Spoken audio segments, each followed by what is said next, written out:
Alléluia.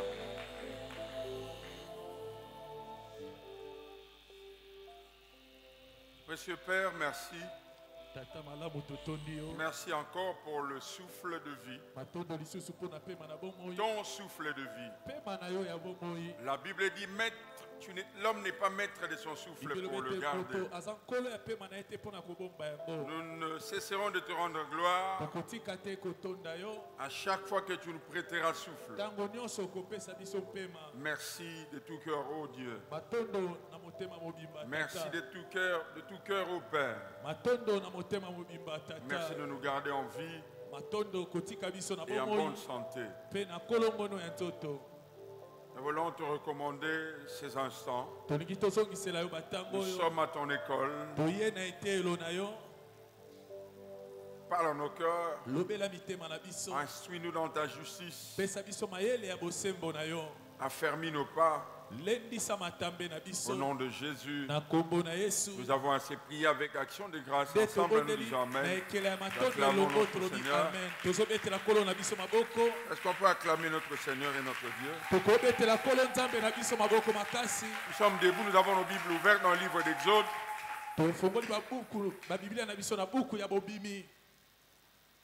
Exode chapitre 3. Nous saluons tous nos bien-aimés qui nous suivent via Facebook et YouTube. Nous prenons le livre d'Exode chapitre 3 à partir du verset 1. Moïse faisait paître le troupeau de Jéthro, son beau-père, sacrificateur des Madians. Et il mena le troupeau derrière le désert et vint à la montagne de Dieu à Horeb. L'ange d'Éternel lui apparut dans une flamme de feu au milieu d'un buisson. Moïse regarda, et voici le buisson était en feu, et le buisson ne se consumait point. Moïse dit, je veux me retourner pour voir quelle est cette grande vision, et pourquoi le buisson ne se consume point. L'Éternel vit qu'il s'est détourné pour voir, et Dieu l'appela du milieu du buisson, et dit, Moïse. Moïse répondit, mais voici.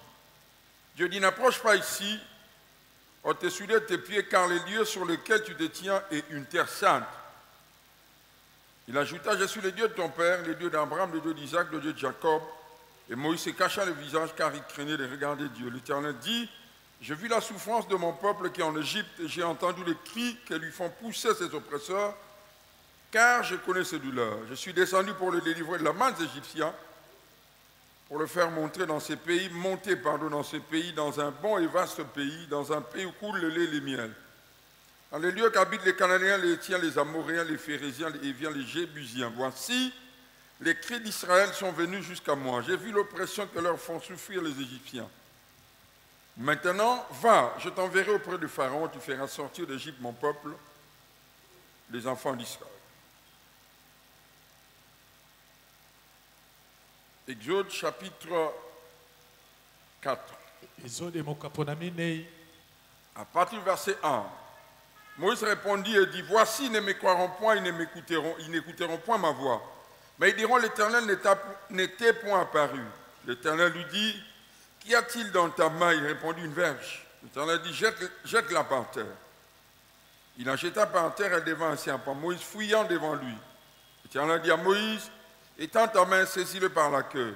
Il étendit la main et le saisit, et le serpent redevint une verge dans sa main. C'est là, dit l'Éternel, qu'est-ce que tu feras, afin qu'ils croient que l'Éternel, le Dieu de leur père, t'est apparu. Le Dieu d'Abraham, le Dieu d'Isaac et le Dieu de Jacob. L'Éternel lui dit encore, mets ta main sur ton sein. Il mit sa main dans son sein, puis il retira. Voici sa main était couverte de lèpre blanche, comme la neige. S'ils ne te croient pas, dit l'Éternel, ils n'écouteront pas la voix du premier signe, ils croiront à la voix du deuxième signe.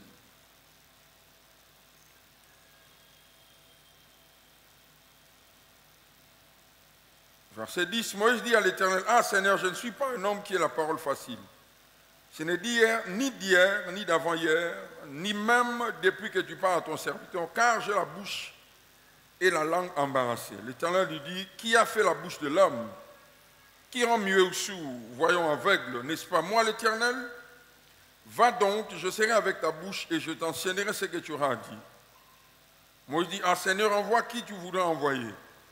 La colère de l'Éternel s'enflamma contre Moïse Et il dit, n'y a-t-il pas ton frère Aaron, le Lévite?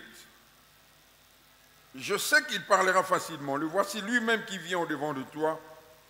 Et quand il te verra, il se réjouira dans son cœur. Que Dieu bénisse sa parole.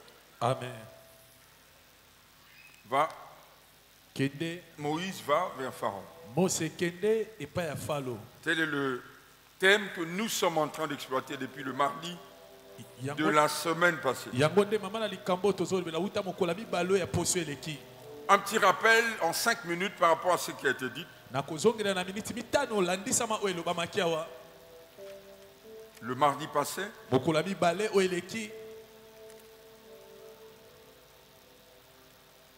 en 5 minutes, le mardi passé, nous disions que toutes les personnes que Dieu a utilisées dans la Bible, c'était le premier point. Il les a trouvées dans une certaine routine, une habitude, une coutume par rapport à un travail, à une activité. Toutes les personnes les personnes que Dieu a utilisées dans la Bible, il les a trouvées dans une certaine routine, habitude, coutume, par rapport à un travail ou une activité.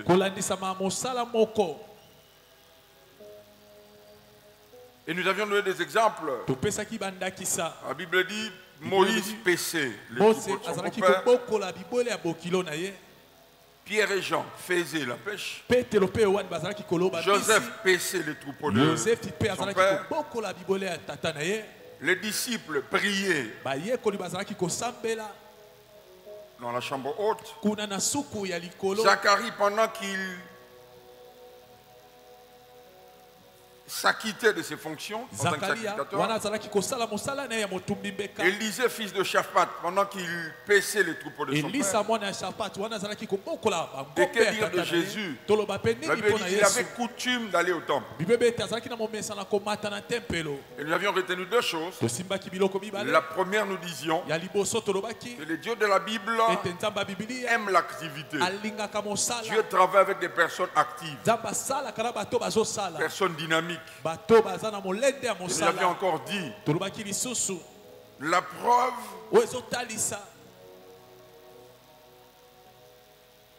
que ce que vous faites a de la valeur. C'est quand vous le faites de manière routinière. Et nous avions aussi mis l'accent sur le sérieux. Après, nous avions parlé sur le buisson. Nous avions dit, le fait pour Moïse de voir le buisson en feu n'était pas un problème. Le problème, c'était de voir ce buisson en feu, mais qui ne se consumait pas. Nous avions dit que c'est courant dans les zones chaudes, où il fait très chaud, dans le désert, de voir des arbres prendre le feu. Et le buisson est répertorié parmi les arbres qui prennent facilement le feu. Mais le fait que cet arbre ne se consumait pas, c'est pourquoi Moïse a voulu passer derrière pour voir qu'est-ce qui faisait que ce buisson ne se consume pas. Nous avions parlé de caractéristiques de cet arbre, généralement atteignant 1,20 m ou 1,20 m. Cet arbre poussait généralement en groupe. Et cet arbre servait d'abri pour les nomades. Et nous avions tiré 2 ou 3 leçons en disant en fait, le message que Dieu voulait donner à Moïse, et que Moïse, c'est possible, mais lorsque tu es petit, dépendant, c'est possible que si je marche avec toi, que tu deviennes indestructible. C'est possible avec moi. Même lorsque tu es faible.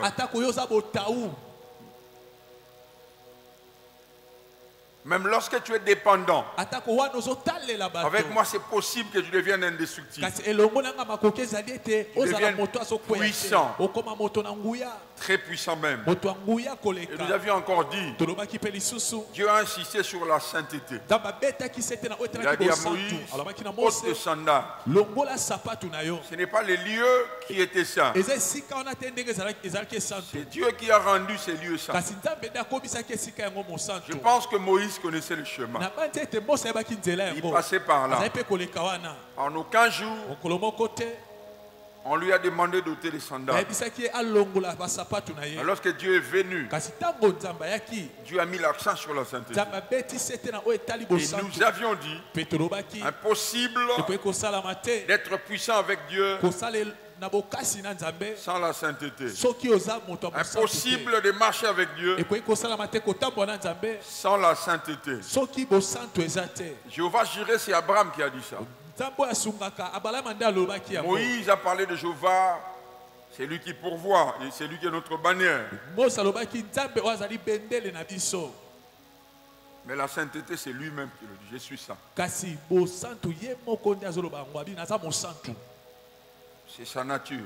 Impossible d'aller loin avec Dieu, d'opérer dans la puissance, sans cet aspect de choses qui est la sainteté. Et nous avions encore dit, à part le buisson,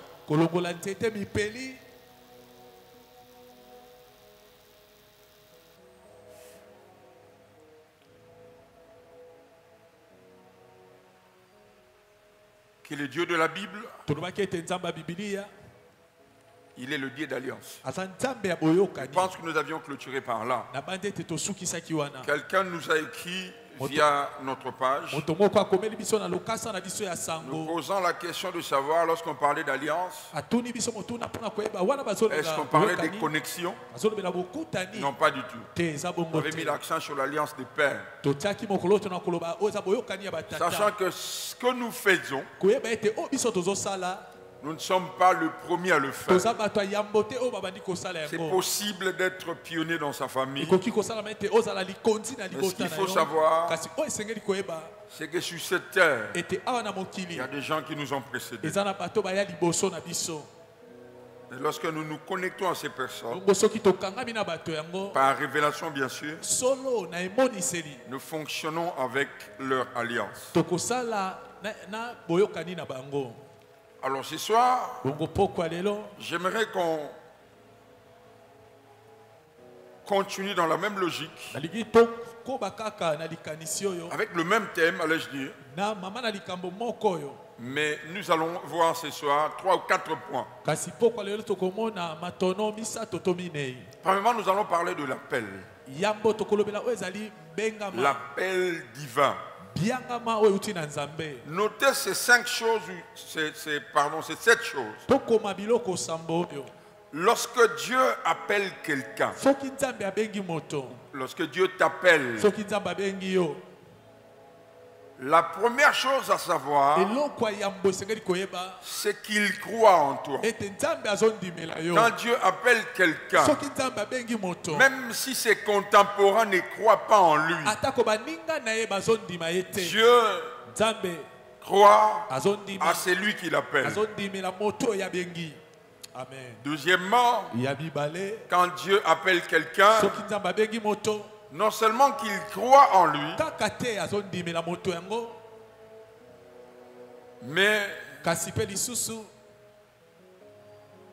ses faiblesses, ses infirmités, ses limites ne sont pas un problème pour lui. Quand Dieu appelle quelqu'un, les limites de la personne, ses infirmités, ses imperfections, ses faiblesses, ne représentent pas un problème pour Dieu. Cela ne veut rien dire pour Dieu.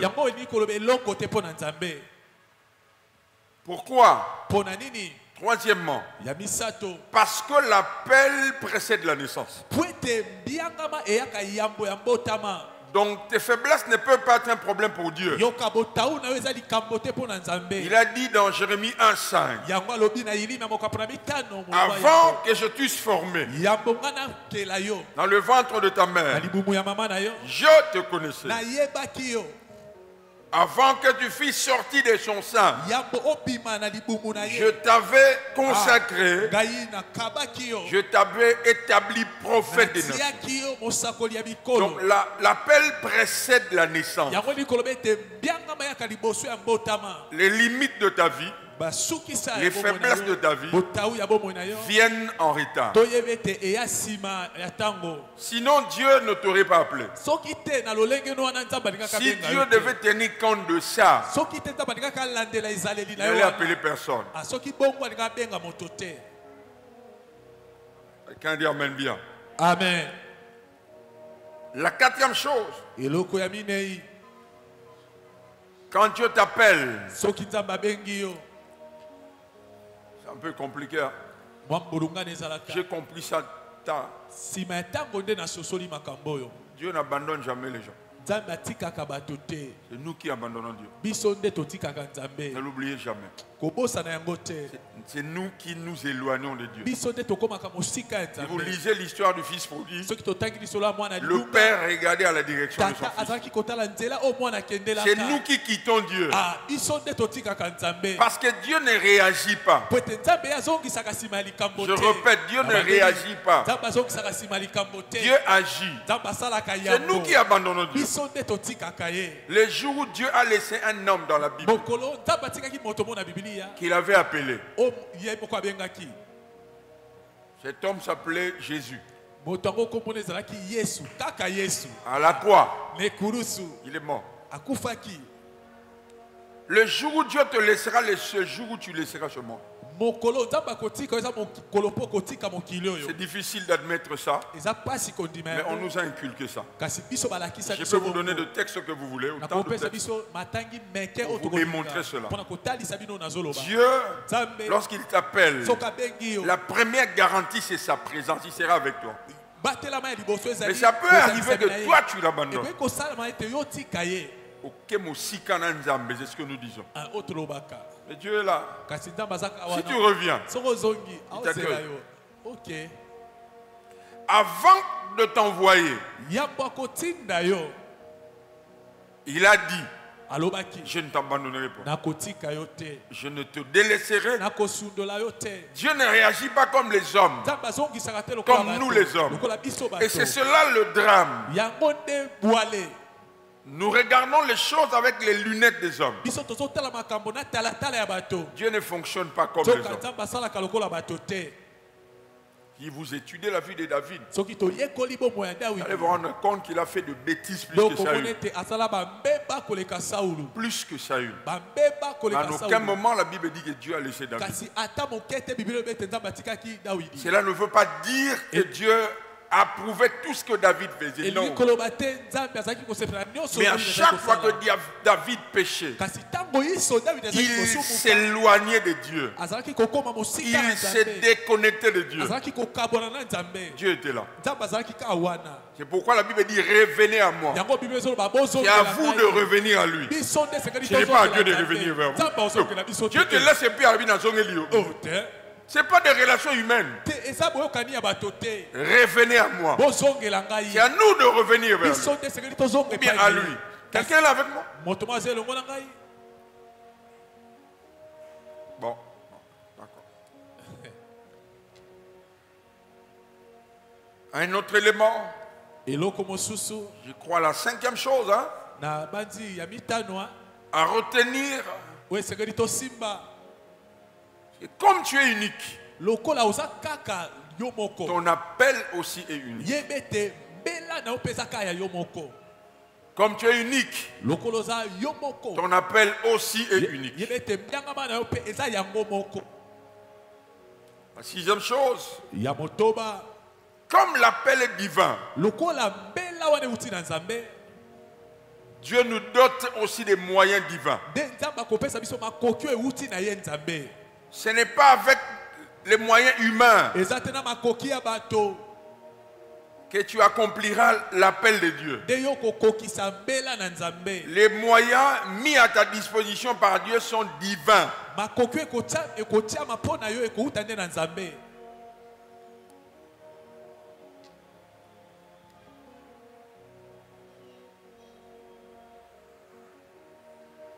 Ces choses que je viens de citer constituent la part de Dieu.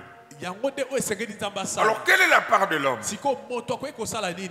Deux éléments à retenir. Premièrement, la conscience de l'appel. Et deuxièmement, la réponse à l'appel. Il y a une étape où l'homme doit être conscient de l'appel de Dieu.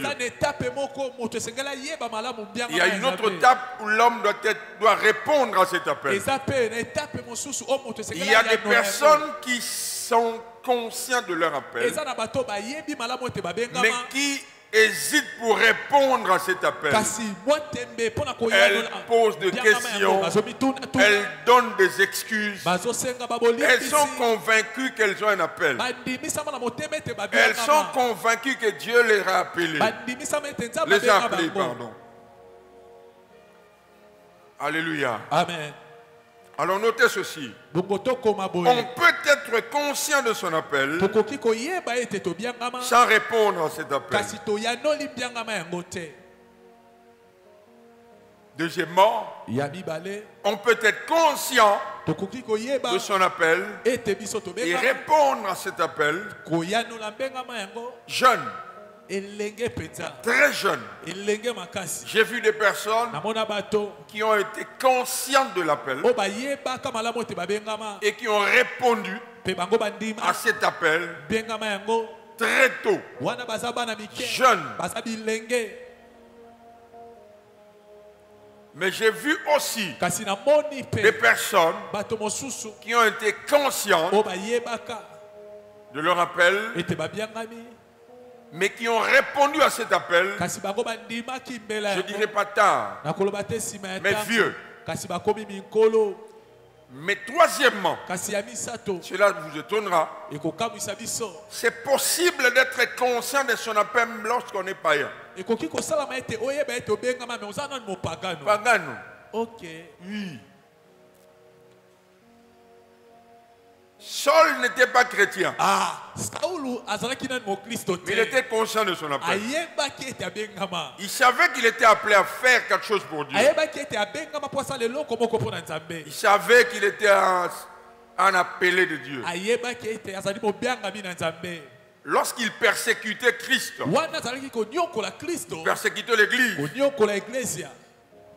C'était des signes de l'appel. Il était conscient de ça.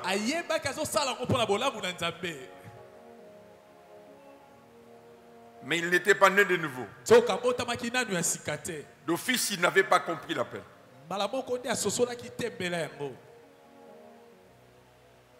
Notez encore que l'appel de Dieu est une invitation que Dieu donne à l'homme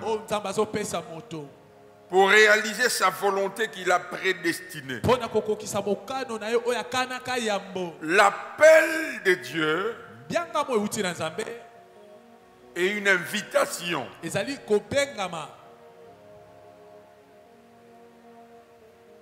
de Dieu à l'homme pour réaliser sa volonté qu'il a longtemps prédestiné. Et cet appel peut venir comme un fardeau. Vous sentez qu'il y a une cause.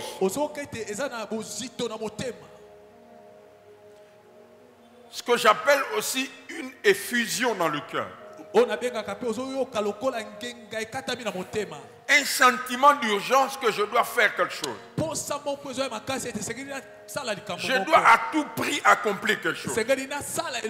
Dans un domaine précis. J'ai un fardeau, je sens dans mon cœur comme un feu qui me consume. Je sens que je dois faire quelque chose. Il y a une urgence. À tout prix commencer quelque chose.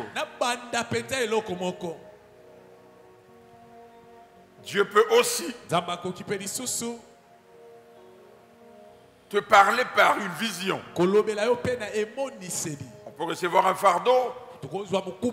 On peut aussi recevoir une vision, un songe. Dieu peut te parler par prophétie.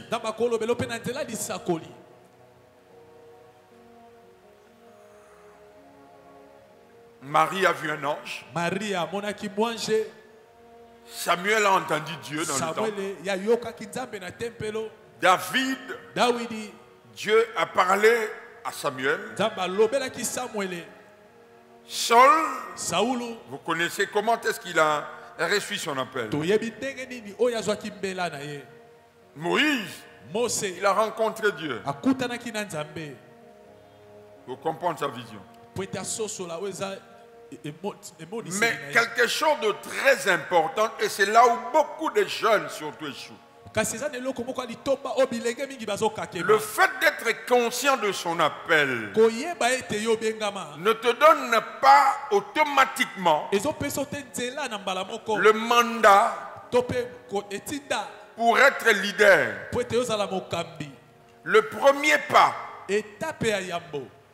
dans un appel, c'est de servir dans un autre appel. Le premier pas. Même lorsque son appel est authentique, tu as tous les éléments pour confirmer que tu es appelé. De manière générale, Dieu te placera sous le leadership de quelqu'un. Le fait d'être conscient de son appel ne te donne pas automatiquement le mandat de commencer comme un leader. Dieu ne le fait pas. Jamais. Pourquoi? Parce que ce que toi tu appelles révélation, pour quelqu'un d'autre, c'est juste un rappel. Non, il n'y a rien de nouveau sous le soleil. Ce que tu appelles Réma, il y a des gens qui ont déjà fait ça.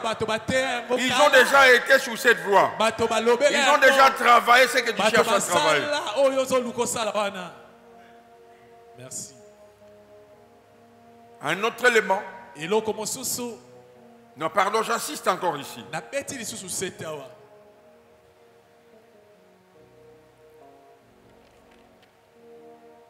L'appel de Dieu nous rend d'abord serviteurs des autres avant d'être servis par les autres. On peut détecter les besoins, les urgences.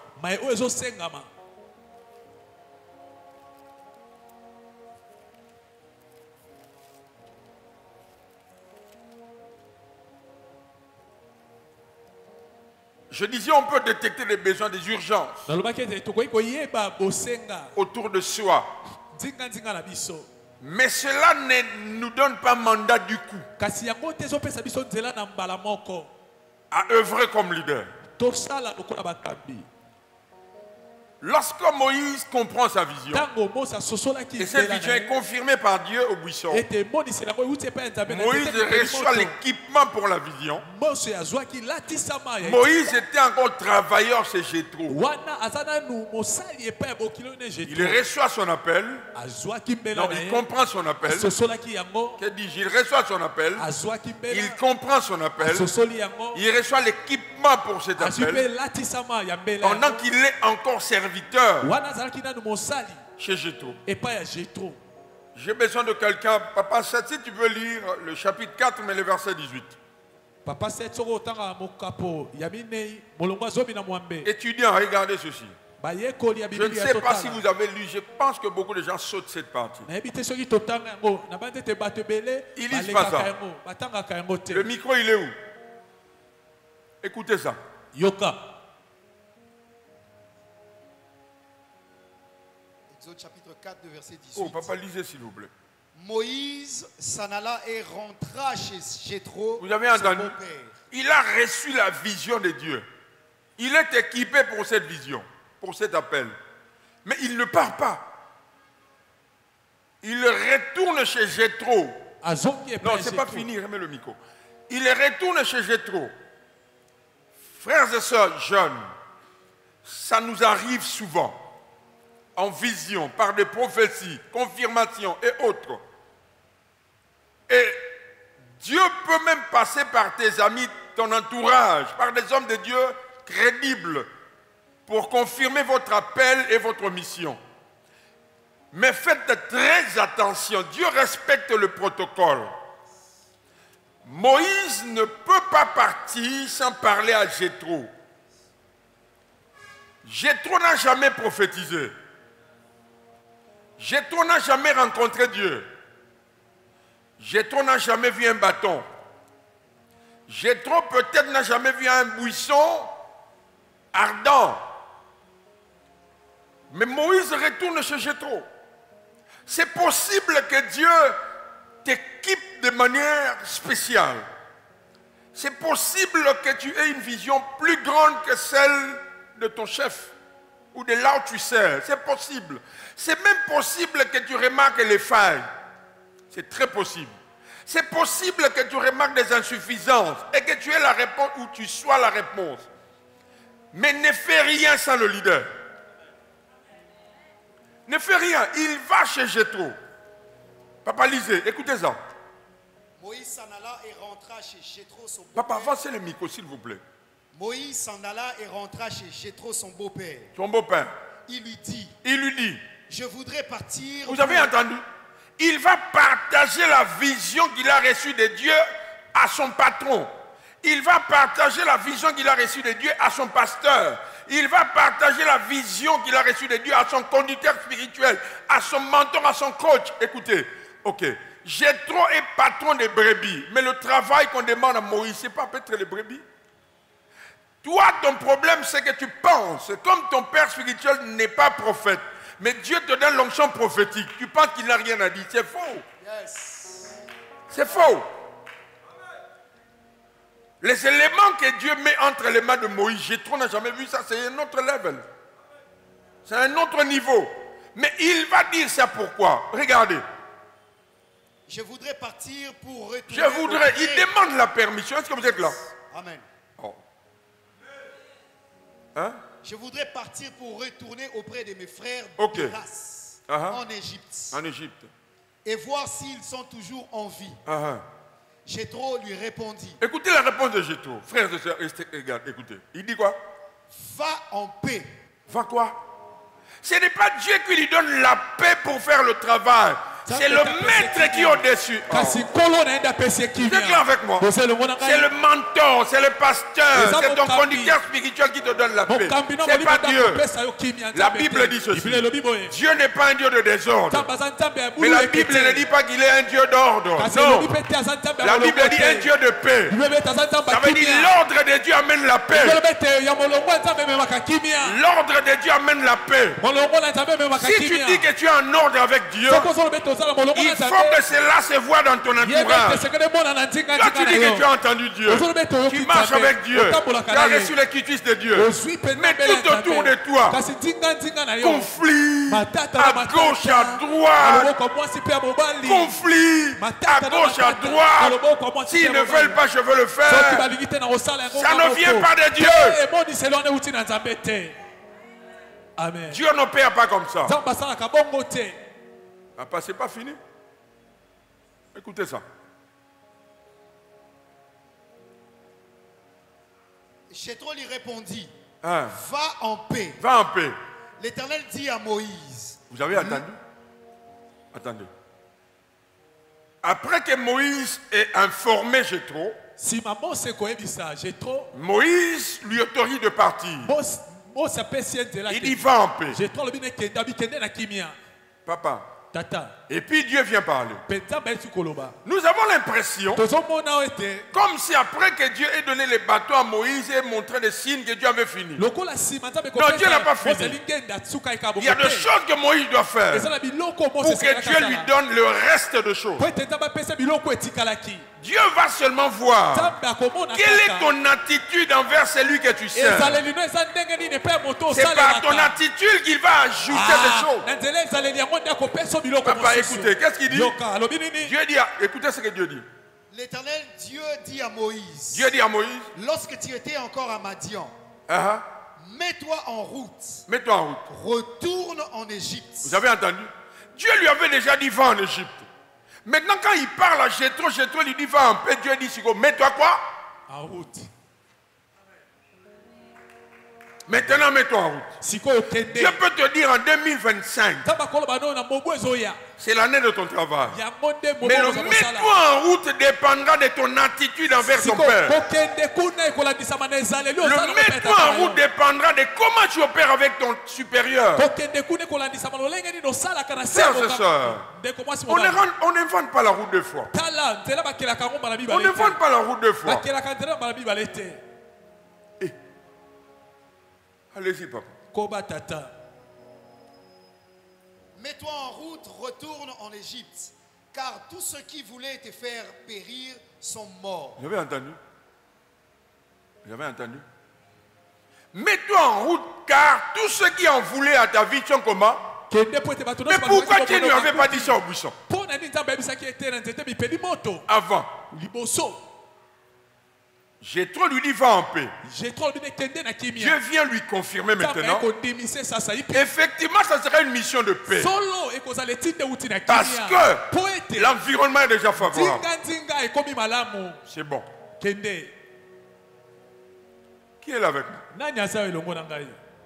Je crois que Dieu nous fait grâce. Je dis, je crois que Dieu nous fait grâce.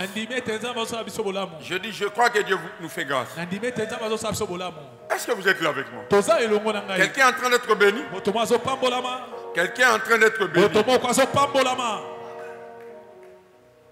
Un autre élément par rapport à l'appel.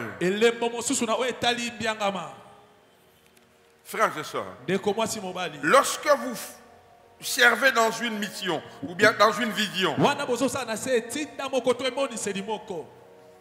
ne cherchez jamais.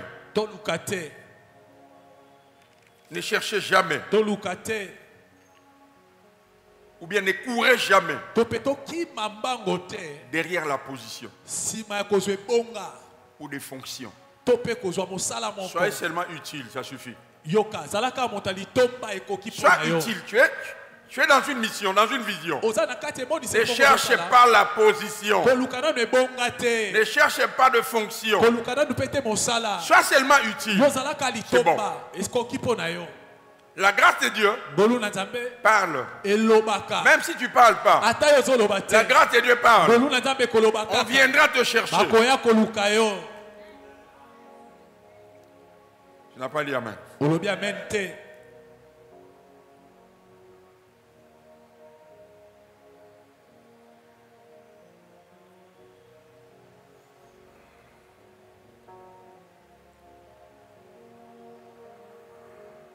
Écrivez encore.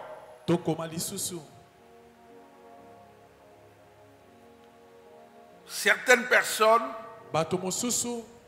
commencent directement à servir dès qu'elles comprennent l'appel, leur appel. Elles commencent directement à servir dès qu'elles comprennent leur appel. Mais pour d'autres personnes, Dieu prend du temps pour les former. Et c'est comme ça que Dieu travaille généralement. Pour le premier cas, c'est de manière exceptionnelle. Mais généralement, Dieu prend le temps de te former. Avant. Le deuxième point, le bâton de Moïse. Dis avec moi le bâton de Moïse. Regarde ton voisin, dis le bâton de Moïse. Il y a beaucoup de controverses au sujet de ce point. Mais il y a deux tendances. La première tendance, c'est celle qui croit que Moïse avait sa verge et Aaron la sienne. Mais la deuxième tendance croit que c'était la même bâton. Alors je vais poser la question à l'église. Qui sont ceux-là qui croient que Moïse avait son bâton, sa verge? Aaron aussi avait sa verge. Levez les mains. Qui croit que Moïse avait sa verge? Non, levez la main. Non? Qui croit que Moïse avait sa verge? Que Aaron aussi avait sa verge qu'on avait placée dans l'arche. Mais levez les mains. Oh, vous êtes... Bon, qui croit que c'était la même verge? Bon, les nécropoles, vous êtes tous sans position. Donc vous, c'est entre ciel et terre. Vous êtes là. Nécropole, entre ciel et terre. Vous êtes tous sans position. Ouais, bon, j'apprécie quand même. Hybride.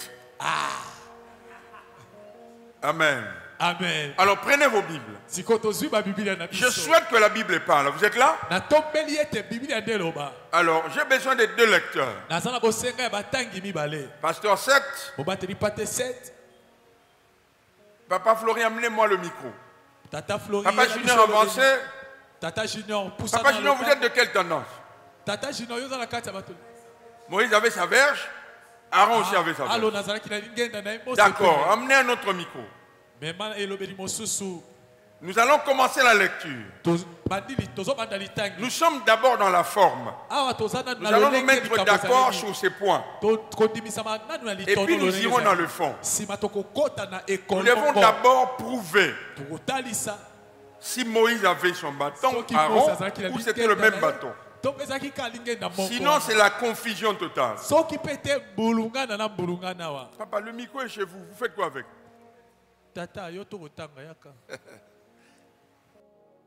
Aidez-moi avec mon micro.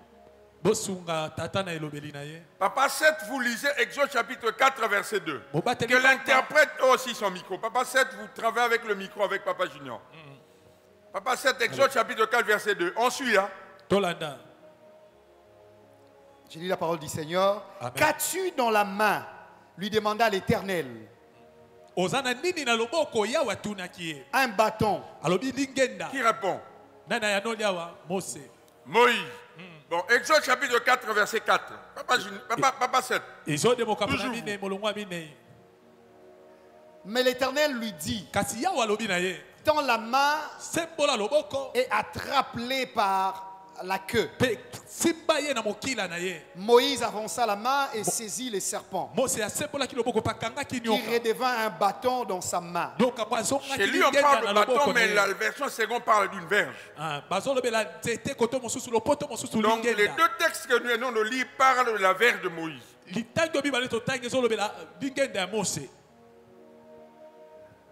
Papa Junior, Exode chapitre 4, le verset 20. Écoutez ça. Moïse prit sa femme et ses fils, le fit monter sur des ânes et retourna dans le pays d'Égypte. Il prit dans sa main la verge de Dieu. Vous avez entendu? La verge de Moïse est aussi appelée la verge de qui? La verge de qui? Oh. La verge de qui? Mais Roland, toi tu dis quoi?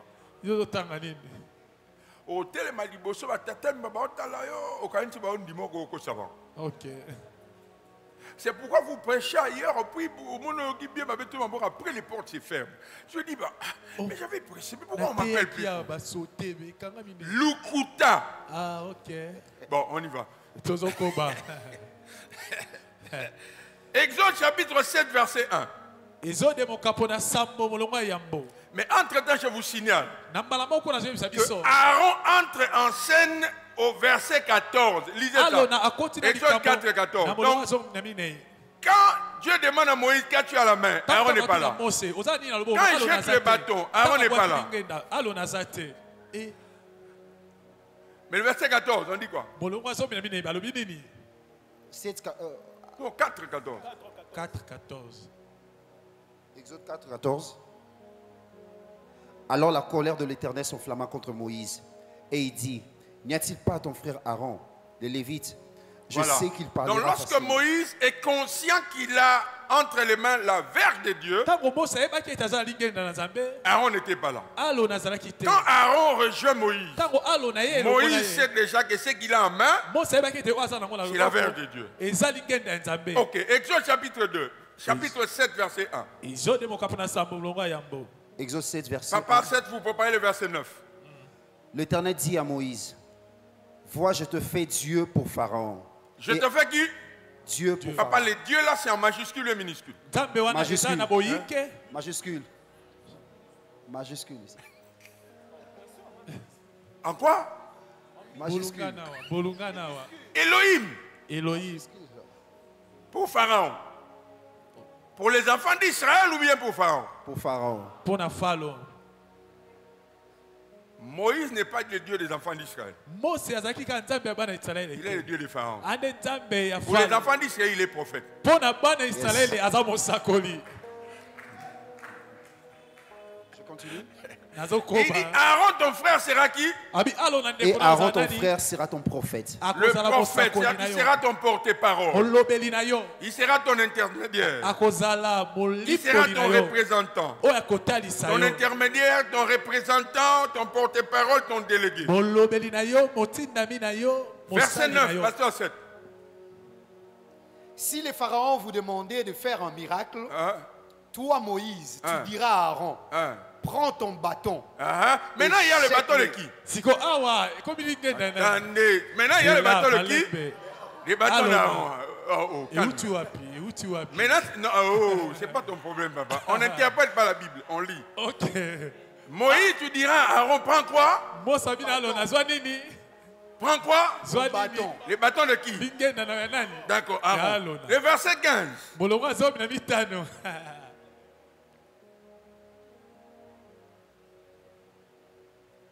Va le retrouver demain matin à l'heure où il sortira pour aller au bord de l'eau. Tu te tiendras sur son passage sur la rive de Nil. Prends dans ta main le bâton qui a été changé en serpent. Pardon?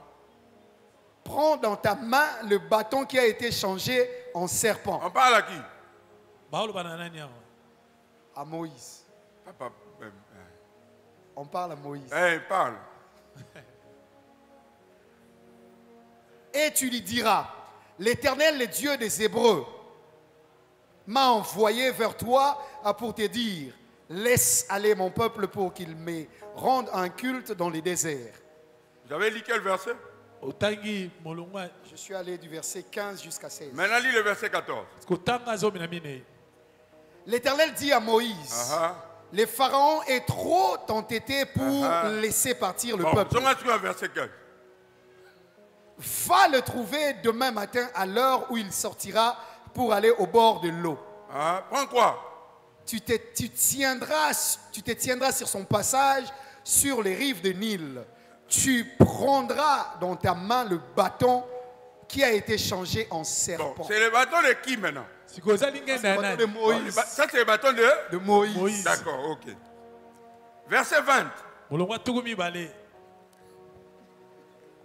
Moïse et Aaron firent ce que l'Éternel avait ordonné. Aaron leva la verge et il frappa les eaux. Ça, c'est la verge de qui? De Aaron. Ok. Oh. On a dit Aaron leva la verge. C'est la verge de qui? Aaron. D'accord. Non, attendez. Il y a un seul verset qui va résumer tout. Dites-moi, m'appelle. Exode chapitre 8, verset 1. L'Éternel dit à Moïse. Nous sommes dans le cadre d'une étude biblique. Vous êtes là? Okay. Allez-y, papa. L'Éternel dit à Moïse, va vers Pharaon et tu lui diras, ainsi parle l'Éternel, laisse aller mon peuple afin qu'il me serve. Continue. Si tu refuses de le laisser aller, je vais frapper par de grenouilles toute l'étendue de ton pays, Le fleuve fourmillera de grenouilles. Elles monteront et elles entreront dans ta maison. Lis le verset 12. Moïse et Aaron sortirent de chez Pharaon. Moïse et Aaron sortirent de chez Pharaon, et Moïse cria à l'Éternel au sujet de grenouilles dont il avait frappé Pharaon. Verset 8. Exode 8. Chapitre 8, verset 12.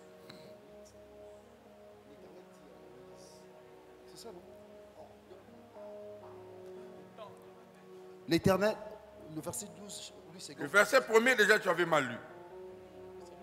C'était ça? C'est ça. Le chapitre 8, verset 1, relis ça, Papa Junior. Chapitre 8, verset 1, version Louis Ségon. L'Éternel dit à Moïse, va vers Pharaon et tu lui diras, ainsi parle l'Éternel, laisse aller mon peuple afin qu'il me serve. C'est ça, hein? Papa, lisez le verset 8. Verset 8, chapitre 8, le verset 1er. L'Éternel dit encore à Moïse, ordonne à Aaron d'étendre la main avec son bâton. Le bâton de qui? Le bâton de qui? D'accord. Le verset 12. Le verset 12 poursuit en disant, l'Éternel dit à Moïse, ordonne à Aaron d'étendre son bâton et d'en frapper la poussière du sol pour qu'elle s'échappe. C'est le bâton de qui? D'accord. Exode chapitre 9, 22, 23. Papa, toi, tu es témoin.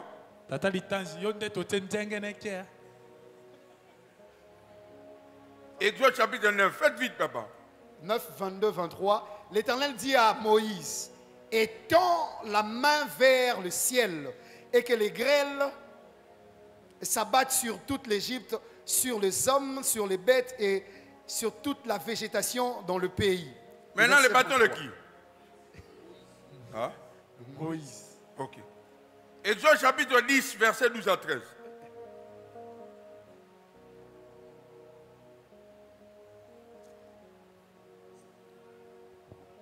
Ah, papa, je n'ai pas parlé. Texte, version, Bible, l'Éternel dit à Moïse. A dit à Moïse. Étends ta main sur le pays d'Égypte. Ok, c'est la verge de qui? De Moïse. Mais si on dit Aaron, dites Aaron, si Moïse dit Moïse. Moïse. D'accord. Exode chapitre 14, verset 13 à 16. Toi aussi, c'est la même chose.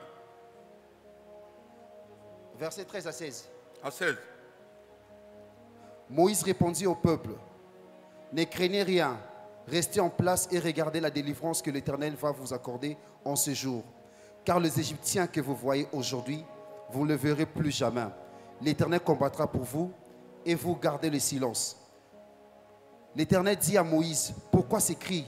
Parle aux enfants d'Israël et qu'ils marchent. Toi, lève ta verge et ton... La verge de qui?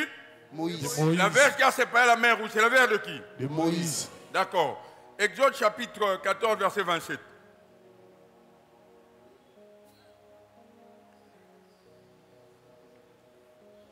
Moïse étendit sa main sur la mer et vers le matin, la mer reprit son impétuosité et les Égyptiens s'enfuirent. Voilà.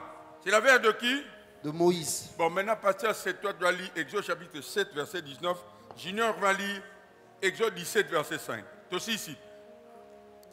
Papa, Exode 7, verset 19. L'Éternel dit encore à Moïse. Écoutez ça. Ordonne à Aaron de Papa, prendre... interprétez. L'Éternel dit encore à Moïse. Ordonne à Aaron de prendre son bâton et d'étendre sa main en direction de tout le cours d'eau d'Égypte. Ses rivières, ses canaux et ses étangs. Et tous ses réservoirs. Les eaux d'Égypte s'étaient changées en sang selon le texte lu par la verge de qui? Papa, maintenant, l'Exode chapitre 17, verset 5. Écoutez ça. L'Éternel dit à Moïse, passe devant le peuple et prends avec toi des anciens d'Israël. Prends aussi dans ta main ta verge avec laquelle tu as frappé le fleuve et marche. Bon, attendez. Dieu a dit à Moïse, prends aussi ta verge avec laquelle tu as frappé le fleuve Maïromaï rouge. Yekuna le bisque des verges.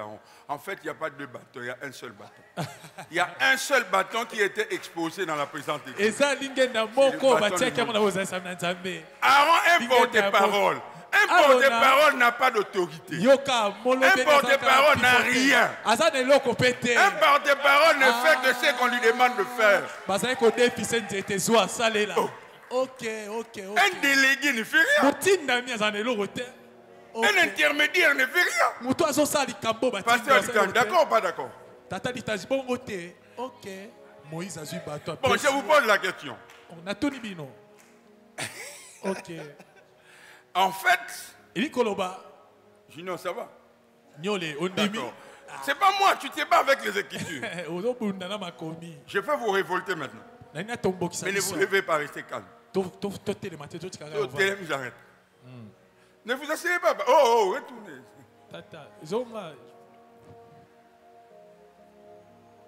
Dans Exode 17, verset 9.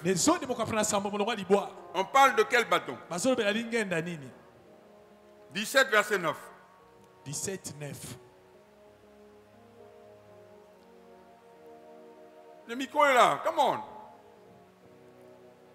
Alors Moïse dit à Josué, choisissez-nous des guerriers et demain tu iras combattre les Amalécites, c'est ça?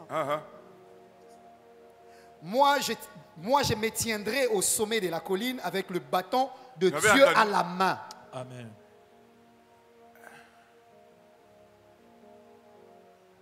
On parle de la verge de qui?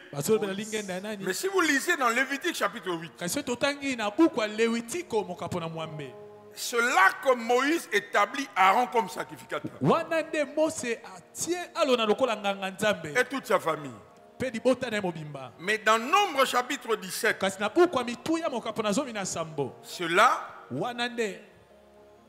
que Moïse, avec sa verge, frappa au rocher.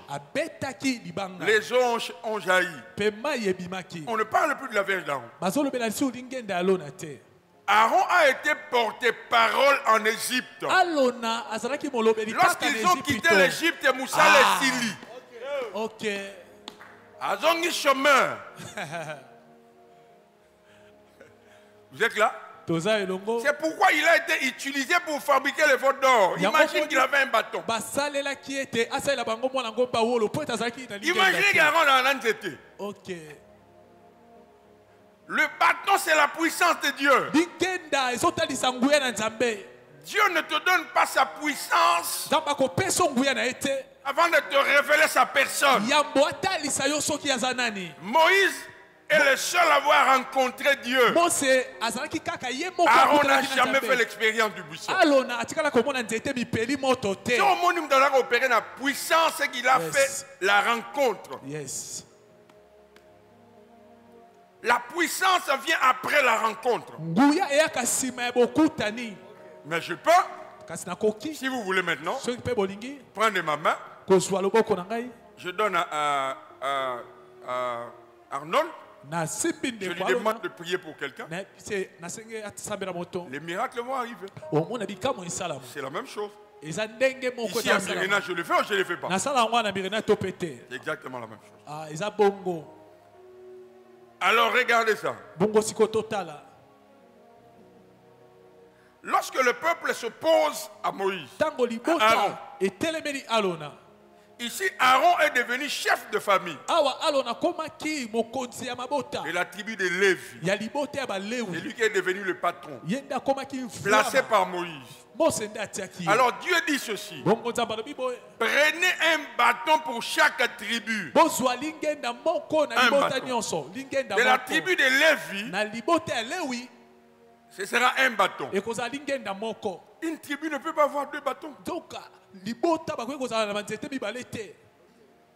Monsieur Yoga, il dit sur le bâton de Lévi, écrit le nom de Aaron. Comment combo na yé, c'est le bâton de Moïse. Moïse est Dieu. Aaron est sacrificateur, mais chef de famille. Parce que la tribu de Lévi, Dieu a récupéré ça. Mais c'est Aaron qui était maintenant le chef de la tribu de Lévi, pas Moïse. Moïse parlait avec Dieu face à face. Moïse prend son bâton, il écrit le nom de Aaron et on place dans la présence de Dieu. Vous êtes là avec moi? Quelqu'un a compris ça? Et lorsqu'on vient retirer la verge a fait quoi? Elle a donné des feuilles, elle a bourgeonné, elle a donné des fruits. Quels fruits? Quels fruits? Quels fruits? Les amandes. Ça veut dire c'était Moïse. Et c'est pas amande. Amen. Et vous avez un amandier. Ok. N'entêtez à ce que de. Écoutez ça. Yoka. Écoutez ça. Yoka. Les amandes, ce sont les premiers fruits qui poussent après l'hiver. Jérémie chapitre 1 verset 11. Dieu demande à Jérémie, que vois-tu? Il dit, je vois un amandier. Dieu dit, tu as bien vu, car je veille sur ma parole pour accomplir cela. Le ministère de Jérémie commence dans un chaos. Mais malgré ce chaos, Dieu demande à Jérémie, qu'as-tu vu? Ça veut dire après ce chaos, il y aura encore la prospérité. Et pourquoi il a vu l'amandier? Et puis ici, ça veut dire après ce chaos, moi Dieu, il y a deux messages cachés. Je vais encore vous révolter. Il y a des gens qui pensent que le bâton de Moïse était grand. C'est faux. Ou la verge de Moïse ou la verge d'Aaron. C'est la même chose. C'était quelque chose de petit comme ça. Demande à ton frère comment pasteur a fait ça. Junior, comment je sais ça? Demande-moi comment je sais ça. Mais écoutez une hache. L'arche avait 1,25 m. L'arche avait 1,25 m. Comme ça. Ok.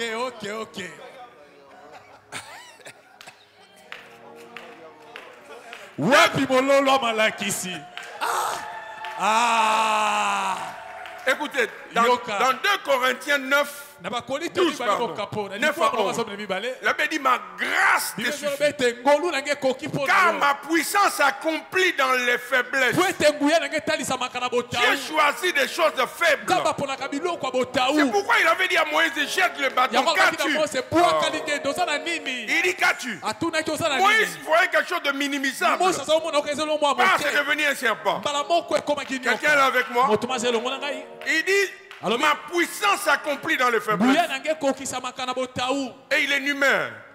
Il dit dans les outrages, dans les calomnies, dans tout ce qu'on racontera sur nous. C'est là que ma puissance va éclater. Lorsque vous voyez quelqu'un opérer dans la puissance de devenir orgueilleux, ce n'est pas d'abord parce que nous sommes qualifiés, c'est Dieu. Est-ce que vous êtes là avec moi? Est-ce que quelqu'un croit à ce chose? Qui croit ça? Qui est béni ici? Que je clôture. Je vais clôturer dans quelques minutes. Mais écoutez ça. Je parle à quelqu'un?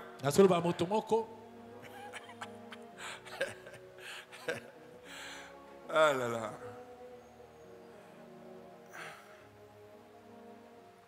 Mida dit comment il fait? Je lis. Je lis. Dans tout ce que nous venions de lire, j'ai inventé quoi? La Bible se défend elle-même. Et Sungi Junior là en ordre.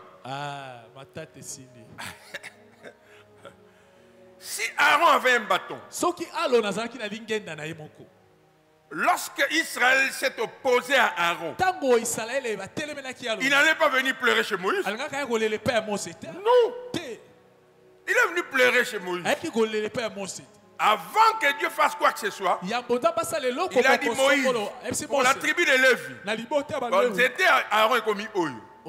Et commis c'était Aaron. Amen. C'était Naïo. Et commis écrit le nom de Aaron. Place ça dans ma présence. C'est dans Nombre. Et depuis ce jour-là, après, le bâton s'est retrouvé dans l'arche.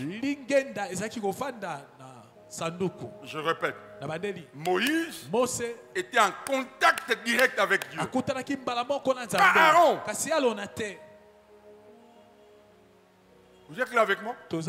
Pas Aaron. Pas du tout. Il a rencontré Dieu au buisson. Mais désormais, l'arche, le bâton était conservé dans l'arche. Parce que ces bâtons venaient de la présence de Dieu. Elle devait être conservée dans la présence de Dieu. Tout ce qu'on reçoit dans la présence de Dieu se préserve dans la présence de Dieu. La manne aussi venait du ciel. Mais pour qu'elle reste intacte et pure, elle devait rester dans la présence de Dieu.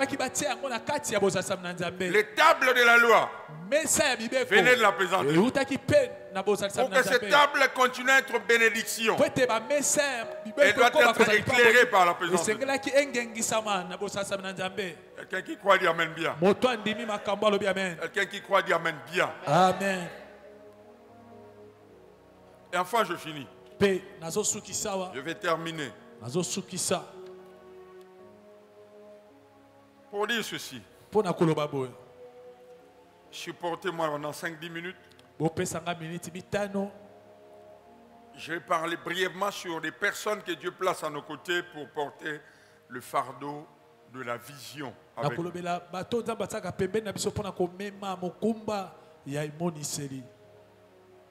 Je parle à ceux qui ont un appel au ministère. Je parle aussi à ceux qui ont un appel dans le séculier. Les critères que je suis en train de donner sont valables dans les deux cas. Exode chapitre 4.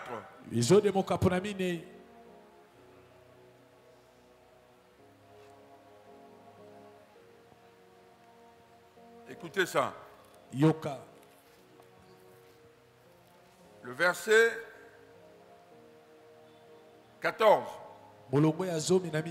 Alors la colère de l'Éternel s'enflamma contre Moïse et dit, n'y a-t-il pas ton frère Aaron, les Lévites? Je sais qu'il parlera facilement. Le voici lui-même qui vient au-devant de toi. Et quand il te verra, il se réjouira dans son cœur. Tout est là. Tout est là. Je nous donne quelques indices, quelques informations pour discerner facilement les personnes que Dieu place ou placera à tes côtés pour soutenir la vision que Dieu te donne. Déjà, Aaron est plus âgé que Moïse.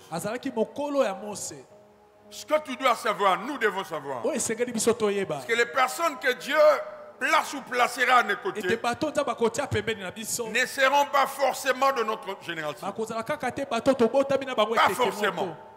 Nous ne serons pas de la même génération. Retenez cela.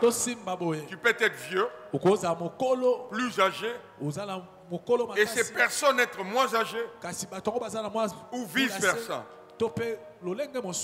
Deuxièmement, Aaron, c'est un orfèvre. Les personnes que Dieu place ou placera à nos côtés ne viendront pas forcément parce qu'elles n'auront rien à faire. Non, c'est une erreur.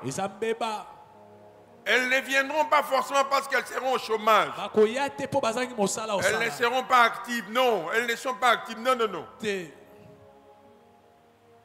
Elles viendront parce qu'elles ont entendu Dieu. Elles ont entendu Dieu. Dieu leur a dit de venir malgré leur occupation, de porter cette charge avec vous. Troisièmement, Aaron connaissait le CV de Moïse. Les personnes que Dieu place à nos côtés, elles n'ignorent pas notre passé. Elles savent cela. Mais malgré cela, elles sont convaincues que c'est Dieu qui vous a appelé. Les hommes et les femmes que Dieu place à nos côtés, elles connaissent notre histoire. Elles ont appris parce qu'elles prennent le temps de récolter des informations ça et là sur nous. Et lorsqu'elles viennent, elles ne sont pas naïves. Très bien. Elles ont des informations sur toi, sur ton passé, sur certaines choses peut-être que tu ignores. Mais malgré cela, elles ont entendu Dieu. Elles ont reçu conviction que malgré ce qu'elles savent, elles doivent être là pour te soutenir, t'aider à porter la charge. Quatrièmement, elles ne sont pas complexées par l'âge. Elles ne sont pas complexées par les moyens financiers, par notre expérience. Elles ne sont pas complexées par nos moyens. Elles croient en nous, tout simplement. Mais cinquièmement, ces personnes, de manière générale, c'est elles qui viennent vers nous. Soit physiquement, soit par leur disposition. Quelqu'un peut déjà être attaché à toi sur le plan émotionnel. Physiquement, quelqu'un peut être attaché. Moi, il y a des gens qui ne sont pas de Myrina physiquement, mais qui sont attachés à ce ministère. Elles sont attachées à cette mission, à cette vision. Elles sont là spirituellement. Sixièmement, Dieu a dit, quand il te verra, il se réjouira dans son cœur. Ces personnes sont à l'aise avec vos résultats. Elles sont très à l'aise avec votre bonheur. Elles ne sont pas contrariées lorsque vous réussissez.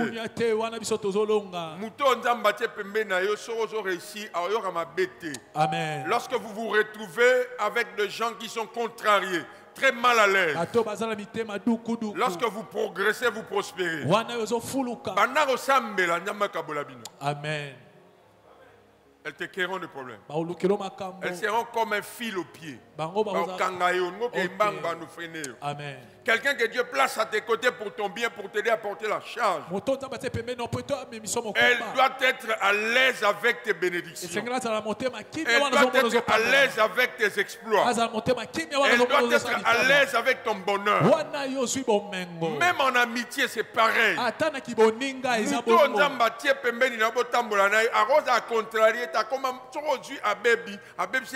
Non. Amen. Poliment, mais kabouana. Amen. C'est la sagesse que je vous donne. La vie est une. Quand vous entendez empoisonnement à gauche, à droite, c'est ça. Quand j'étais victime d'un empoisonnement, le médecin en Afrique du Sud m'a dit, on ne peut jamais empoisonner quelqu'un là où il soupçonne. C'est toujours là où tu ne soupçonnes pas. Quelqu'un peut apparemment être ton ami ou tu appelles quelqu'un ami.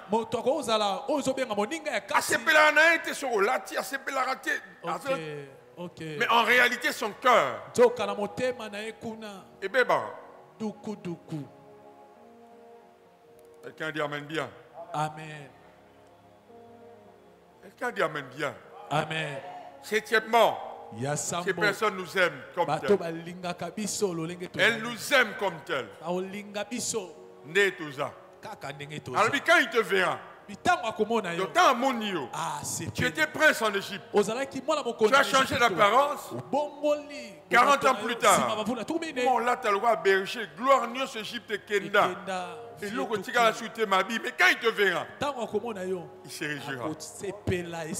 Tel que tu es, Dieu place à tes côtés ces hommes qui t'aimeront comme tel. Huitièmement, il dit voici Aaron le Lévite. Les Lévites, mon Lévi veut dire attaché. Les hommes et les femmes que Dieu place à nos côtés pour nous aider à porter la vision. Elles sont d'abord fermement attachées à Dieu avant d'être attachées à nous. Quelqu'un qui est fermement attaché à Dieu s'attachera facilement à la vision que tu portes.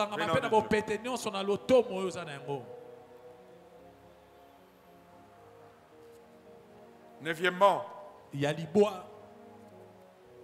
la connexion spirituelle aura préséance sur la connexion naturelle.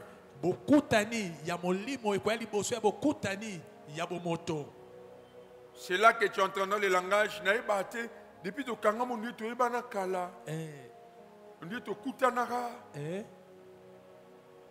donc ça ne sera pas d'abord pour notre affinité. Amen. Ce n'est pas parce qu'il est mon jeune frère. Non. Milimo.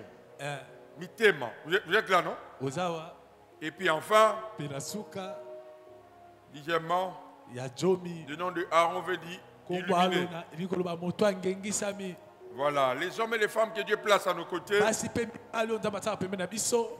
ces personnes éclairent nos vies. Il y a des domaines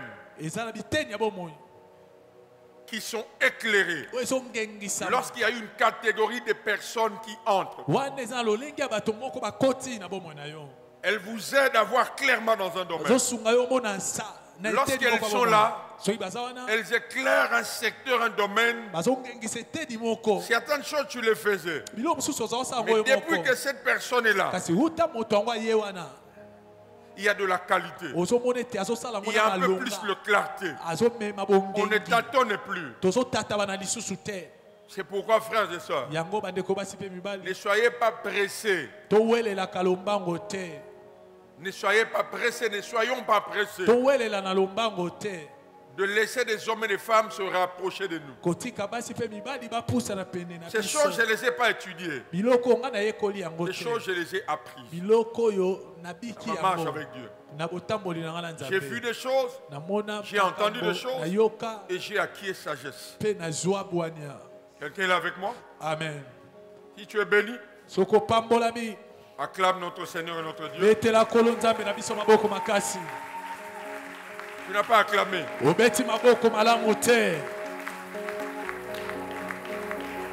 Dans les quelques minutes qui restent, nous allons donner à Dieu. Je donne la parole au pasteur Seth.